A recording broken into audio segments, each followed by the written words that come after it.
যাই বলেন না কেন, এই যে সুপ্রিম কোর্ট যে পাল্টা শুল্ক যেটা আরোপ করেছিল বিভিন্ন দেশে ইচ্ছা মতন 20, 30, 40, 50, সেটা বাতিল করছে। বাতিল করার পর প্রচণ্ডভাবে খেপেছে ডোনাল্ড ট্রাম্প। প্রথমে তারা বলল এর বিপরীতে 10% করলো।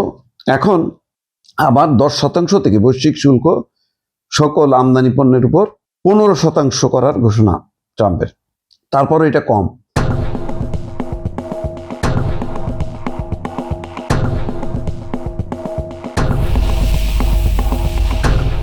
বাংলাদেশের উপরে ছিল এটা 19%, সর্বশেষ 1% কমানোর পর।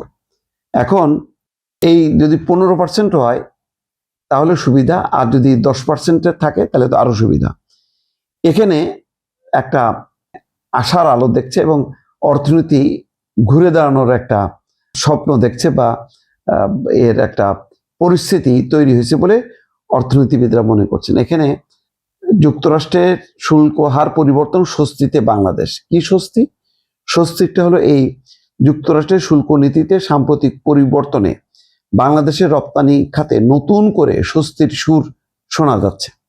বিশ্বের বৃহত্তম অর্থনীতির দেশ যুক্তরাষ্ট্রের সর্বোচ্চ আদালত supreme court president Donald Trump আরোপিত অতিরিক্ত শুল্কের একটি বড় অংশ বাতিল করে দেওয়ায় বাংলাদেশের পণ্যের উপর কার্যকর শুল্কের চাপ কমেছে, অর্থাৎ 19% থেকে কমে গেল।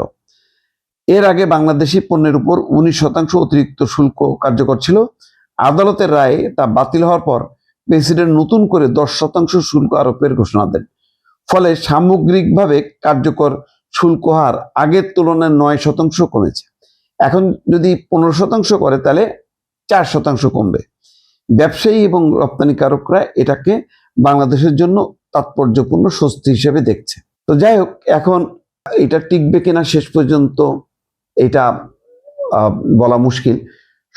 এখানে বলা হচ্ছে মার্কিন সুপ্রিম কোর্টের 6-3 ভোটে রায় দিয়ে জানায় যে উক্ত শুল্ক আইনের আওতায় এত বিস্তৃত পরিসরে শুল্ক আরোপের ক্ষমতা প্রেসিডেন্টের নেই।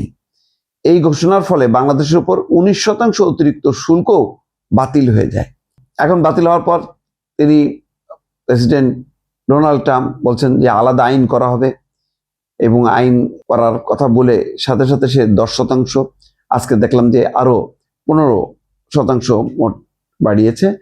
যুক্তরাষ্ট্রে আমদানি পণ্যের উপর শুল্ক বাড়িয়ে 15% করার ঘোষণা ট্রাম্পের। তারপরেও এক ধরনের পরাজয়, এটা ট্রাম্পের একটা বড় ধরনের ধাক্কা, এবং সেই কারণে সে সুপ্রিম কোর্টকে বলছে মানে এটা তাদের অতিরিক্ত ক্ষমতা, এই ক্ষমতা তাদের এটা কমানোর দরকার।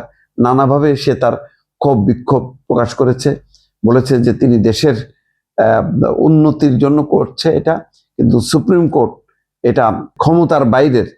এটা বলছে এই আইনগুলো জাতীয় নিরাপত্তা বা অসাধু বাণিজ্য চর্চার তদন্তের ভিত্তিতে নির্দিষ্ট পণ্য বা দেশের উপর শুল্ক আরোপের সুযোগ দেয়। মানে বলছে যে এই সুপ্রিম কোর্টের এই ঘোষণার ফলে আমেরিকা ক্ষতিগ্রস্ত হবে, এই কথা বলছে। যাক, এটা নিয়ে নানা তর্ক বিতর্ক হচ্ছে, কিন্তু আমাদের পয়েন্ট অফ ভিউ হচ্ছে যে এর ফলে যদি আমরা 1%, 2%, 3, 4% যদি আমরা সুবিধাটা পাই, সেটা আমাদের জন্য অনেক বড় দর্শক।